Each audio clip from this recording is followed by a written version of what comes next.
وَإِن تَعُدُّوا نِعْمَةَ اللَّهِ لَا تُحْصُوهَا।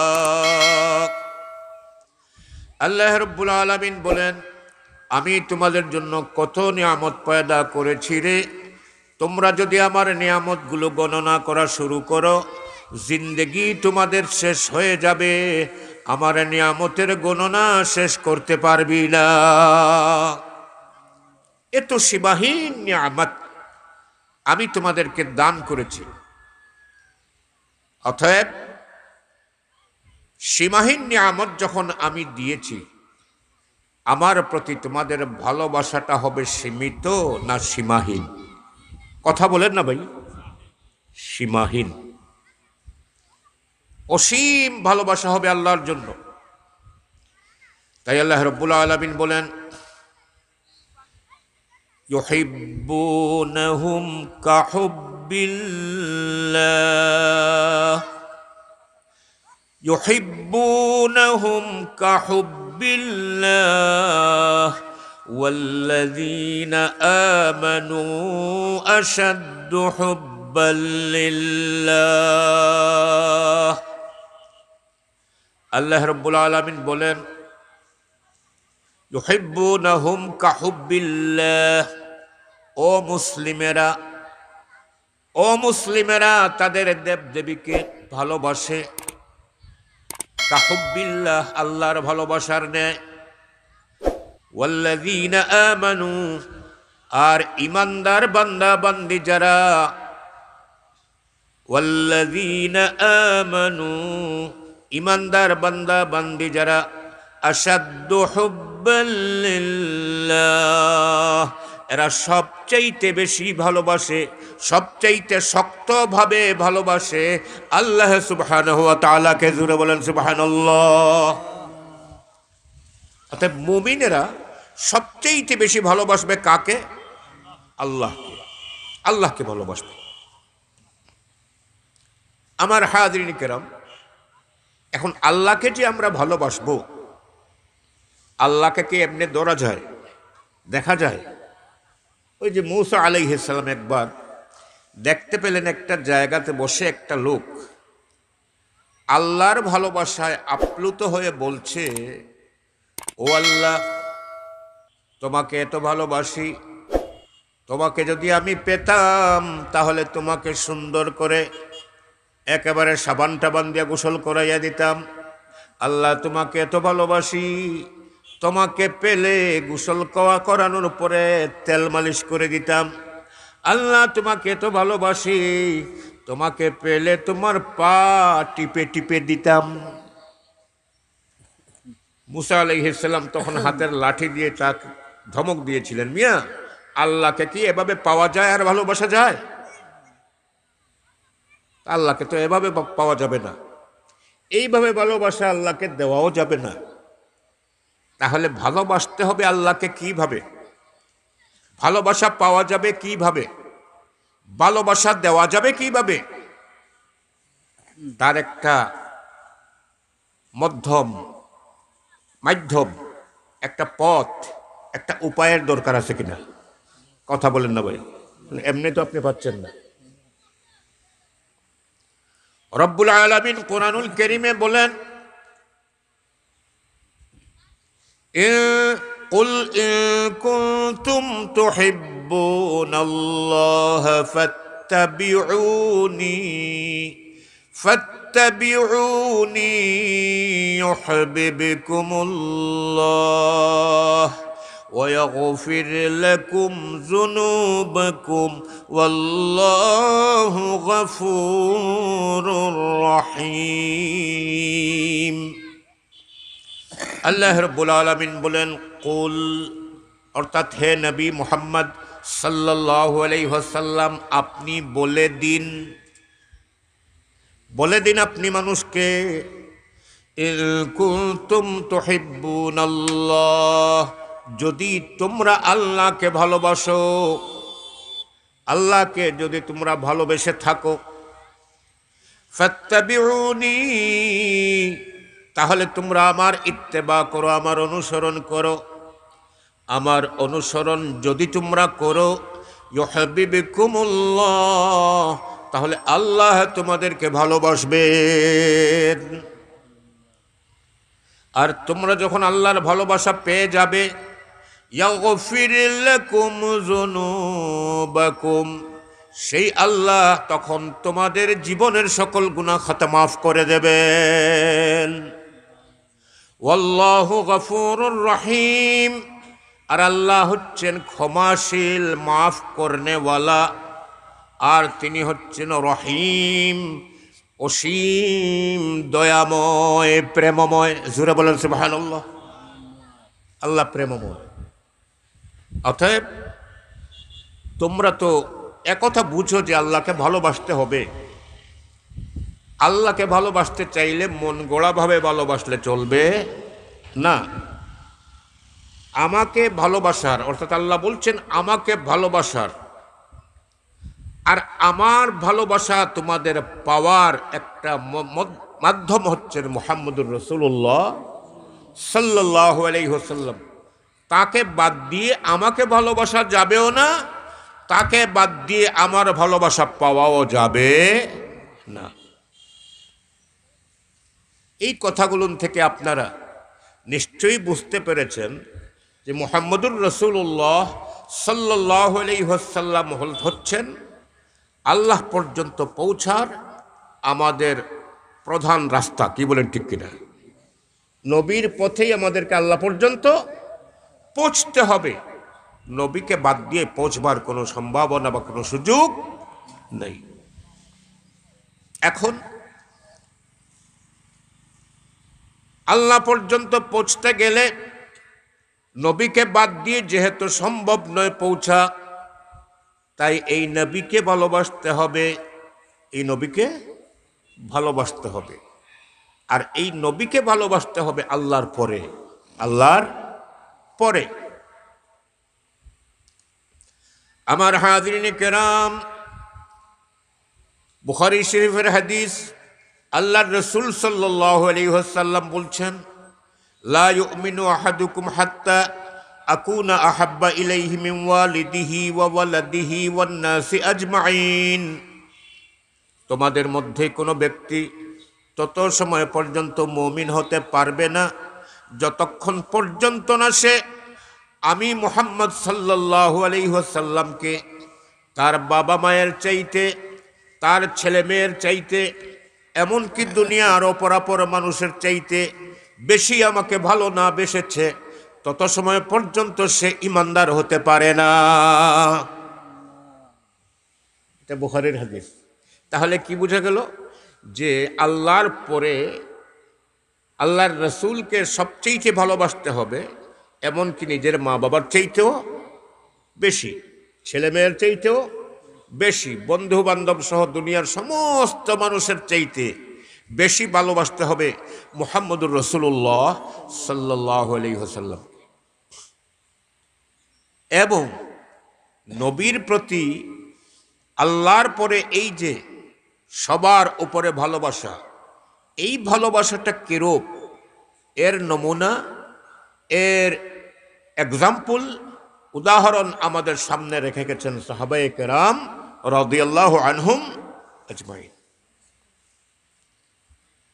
আমার হাজিরিন কেরাম, সাহাবিগণ, একেবারে মুকাররাবিন সাহাবি যারা, তারা তো নবীকে ভালোবাসতেনি। পর্দানিসীন মা বোনেরা যারা সাহাবি ছিলেন, সাহাবিয়া, তারা তো আর নবীর সামনে সরাসরি আসতেন না। এরপরেও নবীর প্রতি তাদের ভালোবাসা কি পরিমাণ ছিল।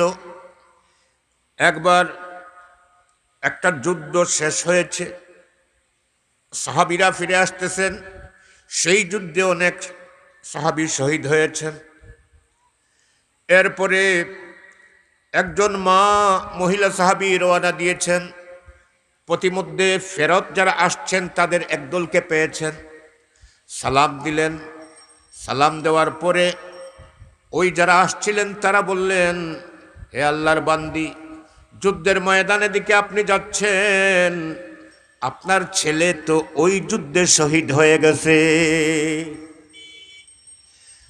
আল্লাহর নবীর প্রিয় সাহাবিয়া মহিলা, তিনি বলেন, হে ভাই, আমার ছেলে আল্লাহর পথে শহীদ হয়েছে, আমার কষ্ট নাই, বরঞ্চ আমি খুশি।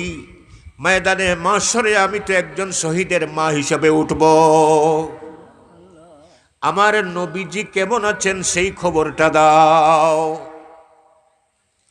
ওনারা বললেন, নবী ভালো আছেন, নবী হেফাজতে আছেন। সাহাবিয়ার মন ভরে না। উনি রওনা দিয়েছেন রণাঙ্গনের দিকে। যাচ্ছেন আরেক দল ফেরত সাহাবিদের পেয়েছেন। ওদেরকে সালাম দিলেন। তারা সালামের জবাব দিয়ে বললেন, আপনি যুদ্ধের ময়দানের দিকে যাচ্ছেন, আপনার স্বামী তো ওই যুদ্ধে শহীদ হয়ে গেছেন। সাহাবিয়া বলছেন, হে আমার নবীর প্রিয় সাহাবিগণ, আমার স্বামী শহীদ হয়ে গেছেন, কোনো দুঃখ নাই। কিয়ামতের ময়দানে তো আমি শহীদের স্ত্রী হিসেবে ময়দানে মাহশরে উঠব, এটা আমার জন্য গৌরবের ব্যাপার। আমাকে বলি দিন, আমার নবীজি কেমন আছেন? বলা হলো, নবী মুহাম্মদ সাল্লাল্লাহু আলাইহি ওয়াসাল্লাম সুস্থ আছেন।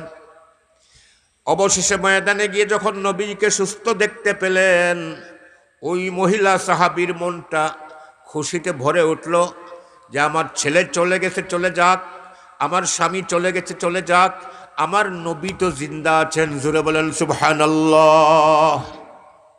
এই ধরনের মহব্বত ছিল প্রত্যেক সাহাবী, পুরুষ হন আর মহিলা হন, তাদের অন্তরে। কি বলেন, ঠিক কিনা? কার জন্য? হ্যাঁ, কার জন্য? কথা বলেন না ভাই জোরে। নবীর জন্য, নবীর জন্য। আর মুনাফিক যারা ছিল, মুখে বলতো আল্লাহর কথা, রসুলের কথা, অন্তরে ভালোবাসা নাই, তাদের অবস্থাটা কি? উহুদের যুদ্ধে আল্লাহর নবী সাহাবীদেরকে ডাক দিলেন, মক্কার কাফের বেঈমানরা এসেছে, যুদ্ধ হবে উহুদে, চলো ময়দানে যাই। 1000 সাহাবী একত্রিত হলেন। 1000কে নিয়ে নবীজি রওনা দিলেন। যখন রওনা দেন তখন গুনে দেখলেন সংখ্যায় 1000। ময়দানে পৌঁছে গেলেন। এই ময়দানে পৌঁছে যাওয়ার পরে দেখেন 700 আছে, 300 নাই। এই 300 নাই কারা? এরাও তো শুরুতে নবীজি জিন্দাবাদ স্লোগান দিয়েছে। নবী আপনি এগিয়ে চলেন, আমরা আছি, আপনার সাথে স্লোগান দিয়েছিল। কিন্তু যেতে যেতে অবশেষে দেখা যায় 700 আছেন, 300 নাই। এই যারা 700 ছিলেন, এদের ভিতরে একজন তো হযরতে তালহা রাদিয়াল্লাহু আনহু, রাসূলুল্লাহকে হেফাজত করতে গিয়ে তিনি তার দেহে মোট 82টা তীরবিদ্ধ হয়েছিলেন। আল্লাহ রসুলকে হেফাজত করেছিলেন। কিন্তু ওই 300 নাই, যারা আগে তো ইমানের কথা বলেছে, রসুলের প্রেমের কথা বলেছে, কিন্তু যখন শুনল কাফের বাহিনীর সংখ্যা 1000-এর মতো, 1000 যোদ্ধা নিয়ে কাফেরেরা এসেছে, তো আর এরা মাত্র কাফের বাহিনী 3000-এর মতো, আর এরা রওনা দিয়েছেন মাত্র 1000। তো 3000-এর মোকাবেলায় 1000 তো সংখ্যায় কম, হয়তো বিপদ আসতে পারে। এই ভয়ে মাঝপথ থেকে অনেক কেটে পড়েছে। যারা কেটে পড়েছে এরাও নামধারী মুসলমান ছিল, কিন্তু এদের অন্তরে আল্লাহর ভালোবাসা, নবীর ভালোবাসা ছিল না, এরা ছিল মুনাফিক। তাহলে খাঁটি ইমানদার যারা, এরা আল্লাহর নবীকে ভালোবাসে, এবং কি পরিমাণ ভালোবাসে এই মহিলা সাহাবী আমাদের সামনে নমুনা। কি পরিমাণ ভালোবাসেন তালহা রাদিয়াল্লাহু আনহু নমুনা। বৃষ্টির মতো তীর নিক্ষেপ করেছে কাফের বেঈমানেরা, নবীকে শহীদ করে দেবে, তিনি এদিক ওদিক করে আল্লাহর নবীকে প্রোটেকশন দিয়েছেন। 82টা তীর আল্লাহর নবীর সাহাবী হযরতে তালহার শরীরে বিদ্ধ হয়েছে। এই তালহাকে আল্লাহ পাক রব্বুল আলামিন আসমানে নিয়ে জান্নাতি পানি দিয়ে গোসল করিয়েছেন। জোরে বলেন সুবহানাল্লাহ। আমার হাজরিন কেরাম, সাহাবায়ে কেরাম এইভাবে ভালোবাসতেন। তাহলে বোঝা যায় মুনাফিক বাদে যারা সত্যিকার অর্থে মুসলমান ছিলেন, সত্যিকার অর্থে সাহাবী ছিলেন, এরা আল্লাহর নবীকে ভালোবাসতেন সত্যই নিজের মা বাবার চাইতে বেশি, স্বামীর চাইতে, সন্তানের চাইতে, দুনিয়ার সব মানুষের চাইতে বেশি ভালোবাসতেন, নিজের প্রাণের চাইতে বেশি ভালোবাসতেন আল্লাহর নবীকে। কি বলেন ঠিক কিনা? এই ভালোবাসা, খাঁটি ইমানদার হতে গেলে আল্লাহর নবীর প্রতি এই ভালোবাসা প্রত্যেকটা ইমানদারের ভেতরে হওয়া উচিত। কি বলেন ঠিক কিনা? এই ভালোবাসার দ্বারা আমাদের অন্তরকে সমৃদ্ধ করতে হবে আল্লাহ এবং তার রসুলের প্রতি ভালোবাসার দ্বারা। আল্লাহ পাক তৌফিক দিন। জোরে বলুন আমিন, আরো জোরে বলুন আমিন। এখন আমরা বুঝতে পারলাম যে রসুলের জামানায় ইমানদারেরা, পুরুষেরা যেভাবে নবীকে ভালোবাসতেন, মহিলারাও সেইভাবে নবীকে ভালোবাসতেন। এই ভালোবাসা, মুনাফিকদের ভালোবাসা মৌখিক, আর মুমিনদের ভালোবাসা আন্তরিক, অন্তর দিয়ে ভালোবাসতেন। এই ভালোবাসা প্রত্যেক সাহাবীদের অন্তরে ছিল। এমনকি আমি আপনাদের সামনে কোরআনুল কারীমের সূরা নিসার ৬৯ নম্বর আয়াত তেলাওয়াত করেছি। এই আয়াতগুলো যখন নাজিল হয় তখন এই ভালোবাসার আলোচনাটা সাহাবায়ে কেরামের ভিতরে সবচেয়ে বেশি চলছে। সাহাবীরা একে অন্যের সঙ্গে কথা বলছেন, রসুলকে আমরা, নবীকে তো ভালোবাসি, কিন্তু নবী যদি চলে যান তখন আমাদের কি হবে? এরকমের একটা কথা সব সাহাবীদের ভিতরে আলাপ আলোচনায় আসছে। সবচেয়ে বেশি আলোচনা হচ্ছে এই সময় এই নবীর প্রতি ভালোবাসার কথা। তাহলে কি বোঝা যায়?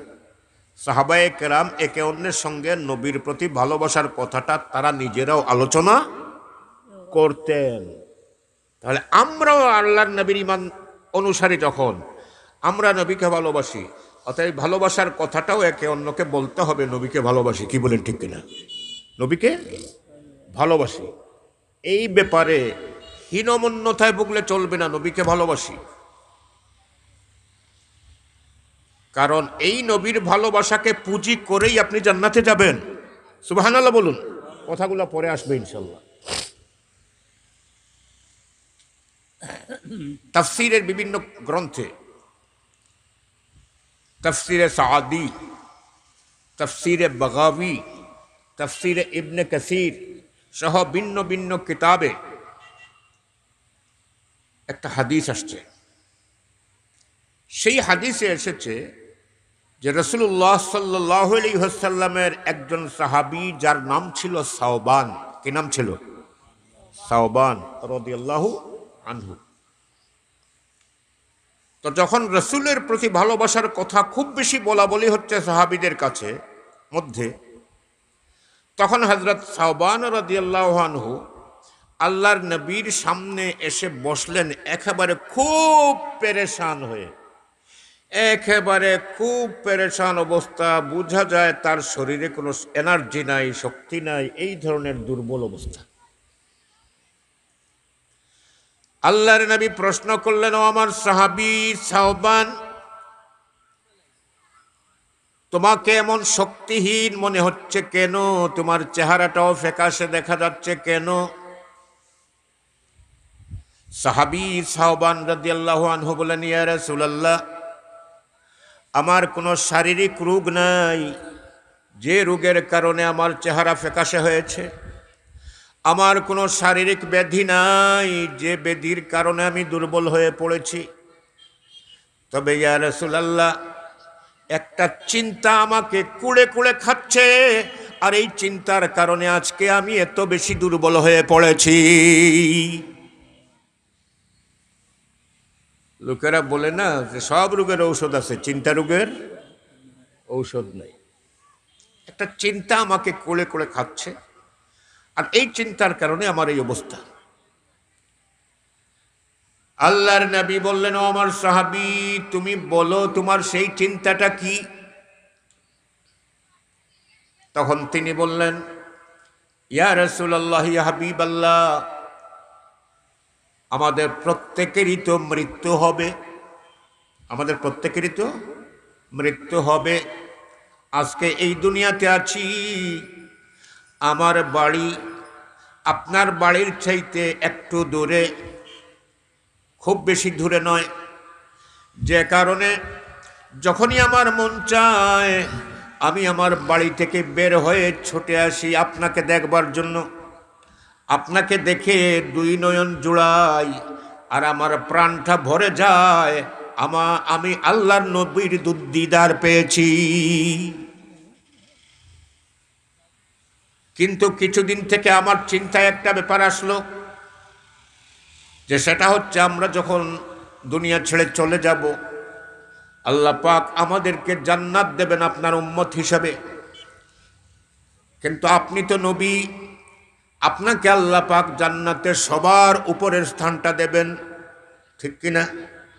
আতি মুহাম্মাদানিল ওয়াসিলাতা ওয়াল ফাদিলাতা ওয়াদ দারাজাতার রাফিআহ।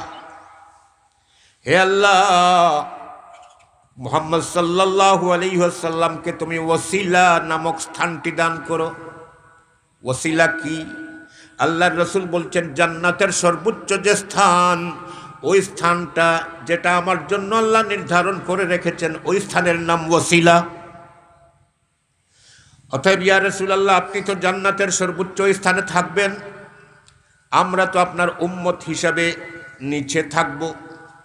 এক জান্নাত থেকে আরেক জান্নাত হাজার হাজার মাইলের রাস্তা হবে, দূরত্ব হবে। হে আল্লাহর নবী, এখানে তো বাড়ির কাছে বাড়ি, মন যখন চায় দৌড়ে আসি, আপনাকে দেখে প্রাণটা জুড়াই। কিন্তু জান্নাতে যখন চলে যাব, এত উপরে থাকবেন আপনি, এত দূরে থাকবেন আপনি, একটা জান্নাত থেকে আরেকটা জান্নাত এত দূরে, যে একটা জান্নাতের ব্যাপারে ঈমানদারকে ব্যাপারে কোরআনুল কারীমে বলা হয়েছে যে আল্লাহ পাক রব্বুল আলামিন, হাদিস শরীফে এসেছে যে আল্লাহ পাক রব্বুল আলামিন 10টা পৃথিবীর সমান, কোনো বর্ণনায় 11টা পৃথিবীর সমান একটা জান্নাত একজনকে দান করবেন। এত বিশাল জান্নাতি এলাকা, আপনি থাকবেন সবার উপরে। এখানে তো মন চাইলেই ছুটে আসি, আপনাকে দেখে হৃদয়ে জুড়াই, নয়ন জুড়াই। জান্নাতে যখন যাব, তখন আপনাকে দেখার ইচ্ছা হলে এত দূরে কেমনে আপনাকে পাবো, এই চিন্তা আমাকে দারুণভাবে পেয়ে বসেছে। আর এই চিন্তা করতে করতেই আমার আজকের এই অবস্থা। আমার শারীরিক কোনো রোগ নাই ইয়া রাসূলুল্লাহ, আমার রোগ এইটাই, ওখানে গেলে কিভাবে আপনাকে পাবো, কিভাবে আপনার সঙ্গ পাবো? এখানে তো বাড়ির কাছে বাড়ি, তাই দৌড়ে এসে দেখা পাই। তাফসীরের কিতাবগুলোতে এসেছে এই যে মনের আকুতি এই সাহাবীর, আমার সব কথা বুঝতেছেন তো? এই যে মনের আকুতি, এই আকুতিটা তখন ছিল প্রত্যেক সাহাবীর অন্তরে। সুবহানাল্লাহ বলুন। পুরুষ হন অথবা নারী হন। এজন্য একটু আগে বলেছি যে তাফসীরের কিতাবেও এসেছে যে এই সময় মদিনায় সবচেয়ে বেশি আলোচনার বিষয়বস্তুই ছিল নবীকে ভালোবাসার ব্যাপার, নবীকে পাওয়া না পাওয়ার ব্যাপার। আমার হাজরিন কেরাম, এই সাহাবী এই প্রশ্ন করলেন কিভাবে পাবো? আল্লাহর রাসূল সাল্লাল্লাহু আলাইহি ওয়াসাল্লাম তাৎক্ষণিক তাকে একটা জবাব দিলেন, এবং এই জবাবের বর্ণনামূলক আরো হাদিস আছে, কারণ বিভিন্ন সাহাবীরা ওইভাবে প্রশ্ন করেছেন। কাউকে বলেছেন আল্লাহর রাসূল, আল মারউ মা'a মান আহাব্বা, যে যাকে ভালোবাসে ময়দানে মাহশরে সে তার সঙ্গে মিলিত হবে। সুবহানাল্লাহ বলুন। এখানে ওই সাহাবীকে আল্লাহর রাসূল বলেছেন যে ওখানে তুমি তার সঙ্গেই থাকবে যাকে তুমি ভালোবাসো। জোরে বলেন সুবহানাল্লাহ। তুমি যাকে ভালোবাসো তার সঙ্গে তুমি থাকবে, মানে আমাকে যদি ভালোবাসো আমার সঙ্গে থাকবে, আর যদি আমার কোনো দুশ্মনকে ভালোবাসো তাহলে তুমি পরকালীন জিন্দেগিতে ওই দুশ্মনের সঙ্গে থাকবে। আলমার ও মামান আহাব্বা, যে যাকে ভালোবাসে সে তার সঙ্গী হয়। অতএব ময়দানে মাহশরে যদি নবীর সঙ্গী হতে চান তাহলে ভালোবাসতে হবে কাকে? আর যদি ইসলামের কোনো দুশ্মনকে ভালোবাসেন তাহলে আপনি তার সঙ্গী হবেন। অর্থাৎ এই ডিসিশনটা এই দুনিয়াতেই নিতে হবে। কি বলেন, ঠিক কিনা? ডিসিশনটা দুনিয়াতে নিতে হবে এবং এখানে সেভাবেই চলতে হবে। আল্লাহ রসুল তো ওই সাহাবীকে একটা বুঝ দিলেন যে তুমি যাকে ভালোবাসো তার সঙ্গে তুমি থাকবে। এরপরে আল্লাহ পাক কোরআনুল কারীমের এই আয়াত সহ কয়েকটা আয়াত নাজিল করে দিলেন। জোরে বলেন সুবহানাল্লাহ। এই সাহাবীদের মনের আকুতি, মনের আরজি, মনের আকাঙ্ক্ষা পূরণ করার ব্যবস্থা হিসাবে আল্লাহ পাক কোরআনুল কারীমের কিছু আয়াত নাজিল করলেন, যার ভেতর থেকে আমি একটা আপনাদের সামনে তেলাওয়াত করেছি। সূরার নাম সূরা নিসা, আয়াতের নম্বর 69। এবার আসুন আমরা দেখি সেই আয়াতে আল্লাহ পাক রব্বুল আলামিন কি বলছেন। আউযু বিল্লাহি মিনাশ শাইতানির রাজীম।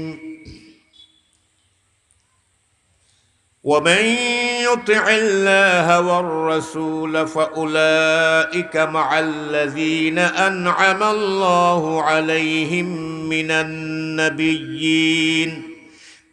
النبيين والصديقين والشهداء والصالحين وحسن أولئك رفيقا صدق الله العظيم।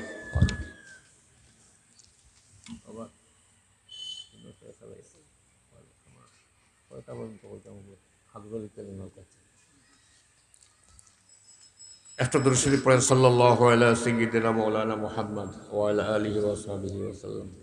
সাল্লাল্লাহু আলা সাইয়্যিদিনা মাওলানা মুহাম্মদ ওয়া আলা আলিহি ওয়া সাহবিহি ওয়া সাল্লাম। তো যে আয়াতটি তেলাওয়াত করলাম, এই আয়াতটি কোন প্রেক্ষাপটে নাজিল হয়েছে? যে তোমাদের চিন্তা হচ্ছে নবীকে তোমরা ভালোবাসো। এখন দুনিয়াতে নবীর কাছে বাড়ি দেখা যাওয়াটা, হয়ে যাওয়াটা খুব স্বাভাবিক, সহজ। আখিরাতে তোমরা নবীর সঙ্গ কিভাবে পাবে? এই প্রশ্নই তোমাদেরকে পেরেশান করেছে। আমি আল্লাহ তাআলা তোমাদের পেরেশানির জবাবমূলক এই আয়াত নাযিল করছি, তোমরা এবারে শোনো। কি? ওয়ামান ইউতিইল্লাহ ওয়ার রাসূল, যে আল্লাহর আনুগত্য করবে এবং আনুগত্য করবে তার রাসূল মুহাম্মদ সাল্লাল্লাহু আলাইহি ওয়াসাল্লামের। কার আনুগত্য করবে? আল্লাহর। আর কার আনুগত্য করবে? রাসূল মুহাম্মদ সাল্লাল্লাহু আলাইহি ওয়াসাল্লামের।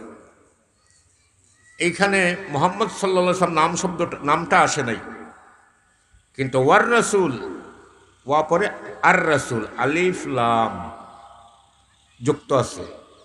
লা ইলাহা ইল্লাল্লাহু মুহাম্মাদুর রাসূলুল্লাহ, রাসূল আর শব্দ আছে না, কিন্তু এখানে আলিফ লাম নাই, শুধু রাসূলুল্লাহ। আর এখানে আর রাসূল, আর রাসূল দিয়া নির্ধারিত একজন রাসূলকে বোঝায়, আর তিনি হচ্ছেন মুহাম্মদ সাল্লাল্লাহু আলাইহি ওয়াসাল্লাম। তিনি নির্দিষ্ট একজন রাসূল, তিনি হচ্ছেন মুহাম্মদ সাল্লাল্লাহু আলাইহি ওয়াসাল্লাম। যদিও আরো রাসূল ছিলেন, এই রাসূল মুহাম্মদ সাল্লাল্লাহু আলাইহি ওয়াসাল্লাম সব দিক থেকেই আলাদা বৈশিষ্ট্যের দাবিদার, সব দিক থেকেই আলাদা বৈশিষ্ট্যের দাবিদার।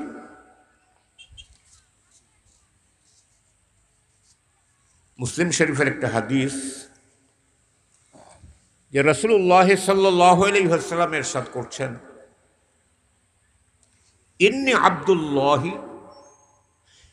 ইন্নী মাকতুবুন ইনদাল্লাহি খাতামান নবিয়্যিন, ইন্নী মাকতুবুন ইনদাল্লাহি খাতামান নবিয়্যিন ওয়া আদামু লামুনজাদিলুন ফি তিনাতিহি।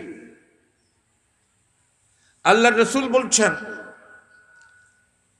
ওয়া আদামু লামুনজাদিলুন ফি তিনাতিহি, আদম যখন তার মাটির মধ্যে, মানে যখনও আদমের দেহ তৈরি করা হয় নাই, তিনি মাটির মধ্যে গোড়াগড়ি খাচ্ছেন, মানে দেহ তৈরি করা হয় নাই।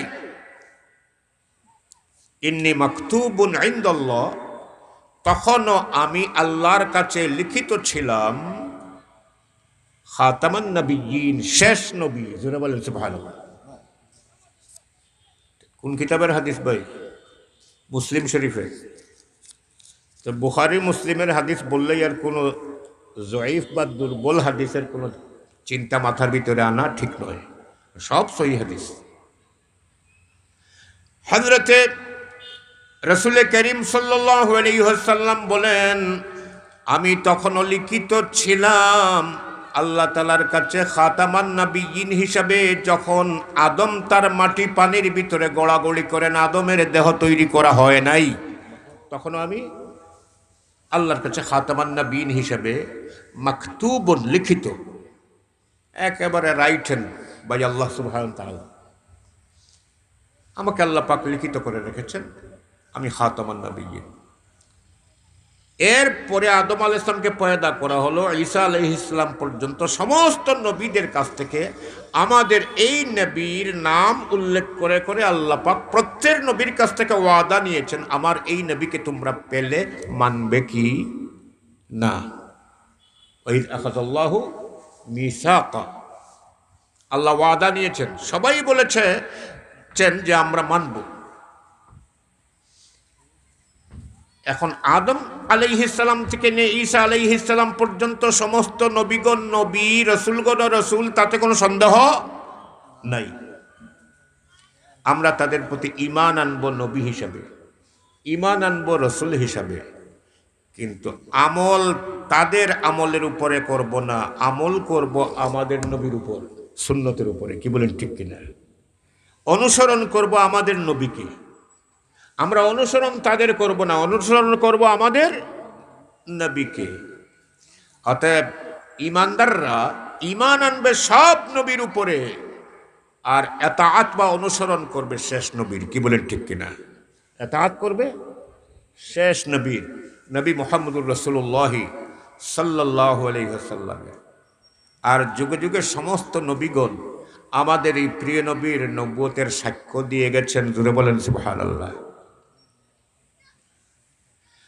আমার হাজরিন কেরাম, এই নবী মুহাম্মদুর রাসূলুল্লাহ সাল্লাল্লাহু আলাইহি ওয়াসাল্লামকে যখন এই আয়াতে যখন ওয়ামাইয়ুতিল্লাহ ওয়ার রাসূল, যারা আল্লাহর আনুগত্য করে, ওয়ার রাসূল, আর নির্দিষ্ট রাসূলের আনুগত্য করে, এই নির্দিষ্ট করে দিলেন কোন নবীকে?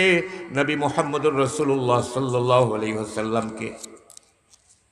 যারা আল্লাহকে এবং নবী মুহাম্মদ সাল্লাল্লাহু আলাইহি ওয়াসাল্লামের আনুগত্য করে বা করবে।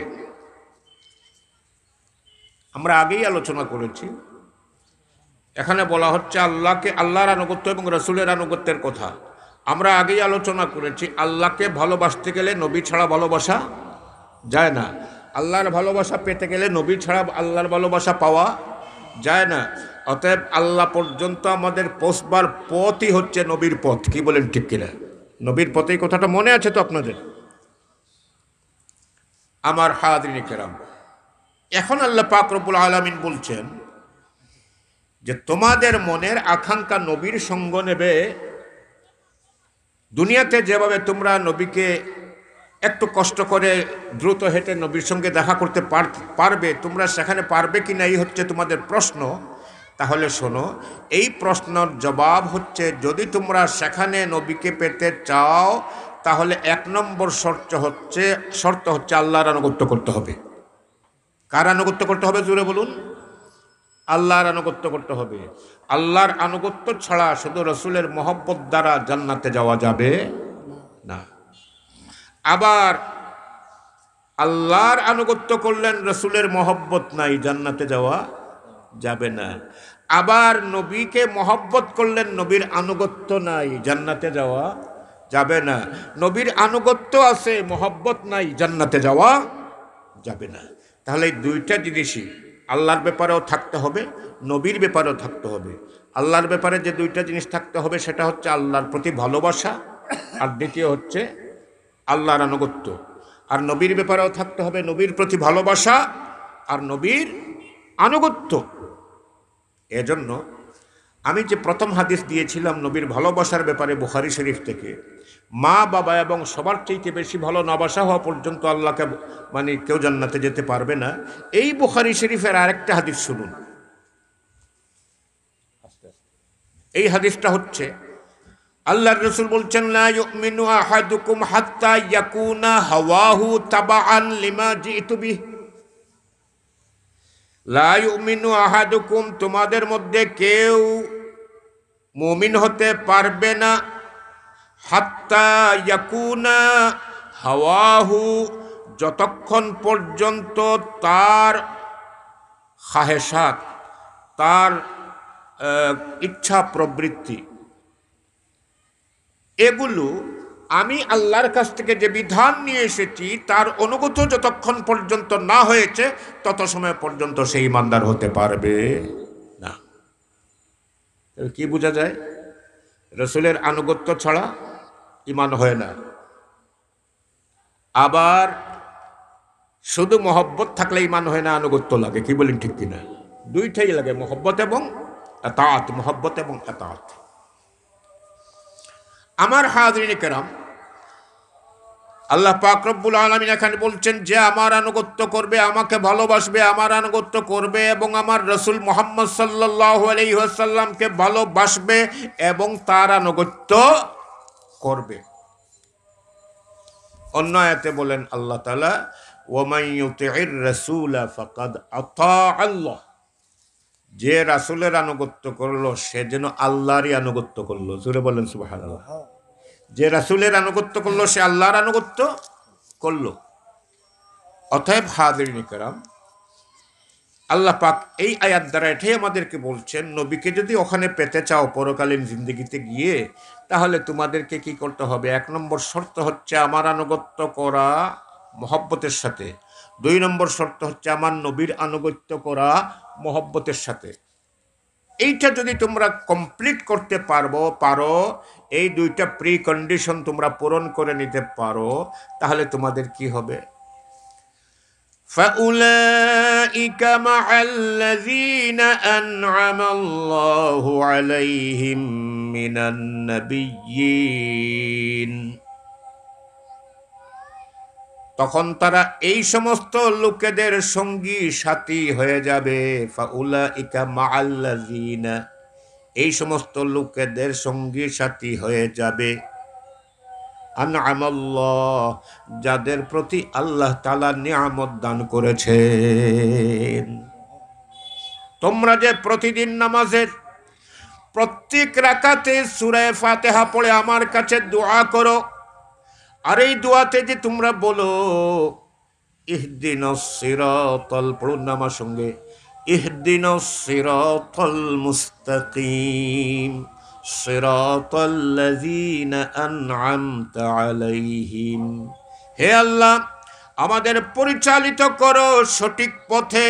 ইহদিনাস সিরাতাল মুস্তাকিম, এই সঠিক পথ কোন পথ? আল্লাযীনা আন'আমতা আলাইহিম, যে পথের পথিকদের উপরে তুমি আল্লাহ নিয়ামত দান করেছ, ওই নিয়ামত প্রাপ্ত লোকদের পথে আমাদের পরিচালিত করো। তোমরা যে প্রত্যেক নামাজের প্রত্যেক রাকাতে এই নিয়ামত প্রাপ্ত লোকদের পথে পরিচালিত হওয়ার জন্য আমার কাছে সওয়াল করো, তোমাদের এই সওয়ালটাও আমি কবুল করে নেব যদি তোমরা এই আয়াতের 2টা শর্ত মেনে নাও। এই 2টা শর্ত কি? 1 নম্বর হচ্ছে আল্লাহকে মহব্বতের সাথে আনুগত্য করা, 2 নম্বরে নবী মুহাম্মদুর রাসূলুল্লাহ সাল্লাল্লাহু আলাইহি ওয়াসাল্লামকে ভালোবেসে তার অনুসরণ করা। এই 2 শর্ত যারা মেনে চলবে, ওই যে সূরা ফাতিহাতে নিয়ামত প্রাপ্তদের দলে শামিল হওয়ার আকাঙ্ক্ষা করেছিলে, আমি আল্লাহ তোমাদেরকে ওই দলে শামিল করে নেব। ফাউলাইকা মাআল্লাযীনা আন'আমাল্লাহু আলাইহিম, এই নিয়ামত প্রাপ্তদের দলে তোমরা শামিল হয়ে যাবে। জোরে বলেন সুবহানাল্লাহ। এই নিয়ামত প্রাপ্ত কারা? এক নম্বরে মিনান নবিয়িনা, এই নিয়ামত প্রাপ্তদের প্রথম দল হচ্ছেন নবীদের দল। জোরে বলেন সুবহানাল্লাহ, নবীগণ। দুই নম্বরে ওয়াস সিদ্দিকিনা, সিদ্দিকিন সত্যবাদীগণ, সাহাবায়ে কেরাম ও সিদ্দিকিনদের অন্তর্গত সাহাবায়ে কেরাম এবং অন্যান্য সত্যবাদীগণ। তিন নম্বরে ওয়াস শুহাদা, আল্লাহর দ্বীনকে জমিনে বিজয়ী করার জন্য লক্ষ্য নিয়ে যারা জীবন বাজি রেখে কাজ করেছেন আর এই পথে নিজেরা রক্ত দিয়েছেন, জীবন দান করেছেন, শহীদি নজরানা পেশ করেছেন, এই শহীদগণ।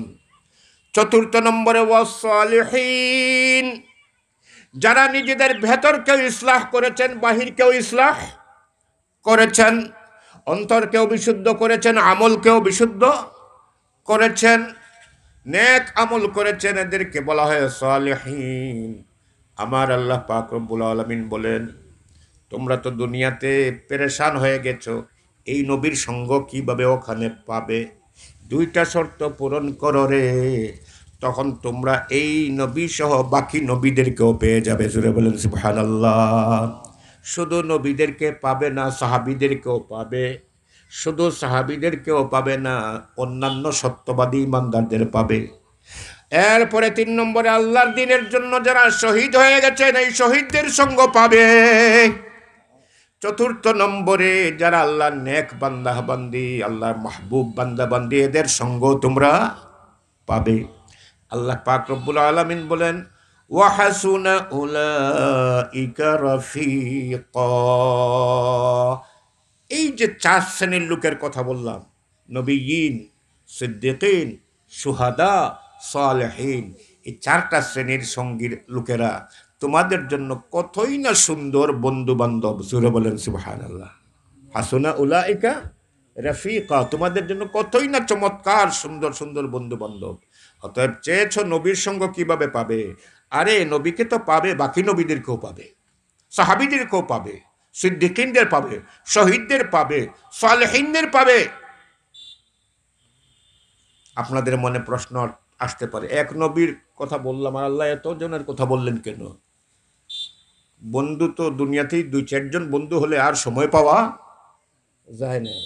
আরে ভাই, দুনিয়ার জিন্দগির সীমাবদ্ধতা 24 ঘন্টা একদিন, কেমনে সকাল আসার কেমনে সকাল যায় বুঝাই যায় না। হায়াত সীমাবদ্ধ, আখেরাতের জিন্দগির হায়াত সীমাবদ্ধ নিনাত। আর মরণ আছে, আখেরাতের জীবন আছে কিন্তু মরণ নাই। অসীম যে জিন্দেগানি, মরণ আর কখনো আসবে না, সেখানেও আপনার সময় কাটবে কেমনে? তাই এখানে দুই চারটে বন্ধু বান্ধব হলেই আপনার জন্য সাফিসিয়েন্ট, কিন্তু আখেরাতে এই বিশাল সময় কাটাবার জন্য লক্ষ লক্ষ বন্ধু বান্ধবের দরকার আছে কিনা? কথা বলেন। অতএব নবীন লক্ষ লক্ষ, সাহাবায়ে কেরাম লক্ষ লক্ষ, শুহাদা লক্ষ লক্ষ, তারপরে সালেহিন লক্ষ লক্ষ, কোটি কোটি। অতএব কোটি কোটি মানুষ হবে তোমার বন্ধু বান্ধব। জান্নাতে এদেরকে নিয়ে তুমি আড্ডা দেবে। যখনই নবীর সঙ্গে দেখা হবার মন চাইবে, সঙ্গে সঙ্গে আল্লাহ দেখা করার ব্যবস্থা করে দেবেন। জুড়ে বলেন সুবহানাল্লাহ। যখন মুসা আলাইহিস সালামের সঙ্গে দেখা করার মন চাইবে, সঙ্গে সঙ্গে ব্যবস্থা হয়ে যাবে। ঈসা আলাইহিস সালামের সঙ্গে, ইব্রাহিম আলাইহিস সালামের সঙ্গে, এমনকি এই দুনিয়া শাহজালাল রহমতুল্লাহ আলাইহির সঙ্গে দেখা করার মন চাইবে, সঙ্গে সঙ্গে ব্যবস্থা হয়ে যাবে। অর্থাৎ যার সঙ্গেই তোমার দেখা হওয়ার ইচ্ছা হবে, ওখানে আল্লাহ পাক ব্যবস্থা করে দেবেন। একজনের জান্নাত থেকে আরেকজনের জান্নাতের দূরত্ব যতই বেশি হোক না কেন। কথাটা বুঝাতে পেরেছি আপনাদের? আমার কথা এখানেই শেষ, টাইমও শেষ। অতএব শেষ কথা এটাই যে আসুন আমরা আল্লাহর আনুগত্য করি, নবীর আনুগত্য করি, আর আল্লাহর আনুগত্যের বিরুদ্ধে, নবীর আনুগত্যের বিরুদ্ধে সব কিছুর আনুগত্যকে বর্জন করি। ওমান ইয়াকফুর বিত-তাগুতি ওয়া ইউমিন বিল্লাহি ফাকাদ ইসতাকমালাল উরওয়াতা বিল উসকা লান ফিসাম আলহা। আল্লাহকে যে বিশ্বাস করলো, তাগুতকে যে অস্বীকার করলো, আল্লাহর প্রতি ঈমান আনলো, ফাকাদ ইসতামসাকা বিল উরওয়াতিল উসকা, সে এমন একটা মজবুত অবলম্বন ধরলো, লান ফিসাম আলহা, যেটা কোনোদিন ছেড়ে যাবে না। আল্লাহ পাক আমাদেরকে এই মজবুত অবলম্বনকে ধরার তৌফিক দিন। জোরে বলুন আমিন। ওয়া আখিরু দাওয়ানা।